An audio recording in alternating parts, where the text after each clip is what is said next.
Türkmenistan Halk Konseyi Başkanı Gurbanguly Berdimuhamedov Kazakistan'a ziyarette bulunuyor. Kazakistan Cumhurbaşkanı Kasım-Jomart Tokayev, Berdimuhamedov'la Türkistan'da gayri resmi bir görüşme gerçekleştirdi. Detaylara bakalım.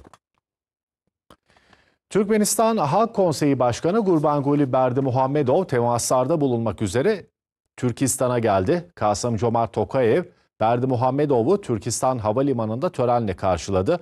Liderler UNESCO Dünya Mirası listesinde yer alan Hoca Ahmet Yesevi Türbesi'ni ziyaret ederek Kur'an-ı Kerim okudu. Ayrıca türbede yürütülen restorasyon ve araştırma çalışmaları ile ilgili bilgi aldılar. Tokayev ve Berdimuhamedov Etno-Aul kompleksini de ziyaret etti.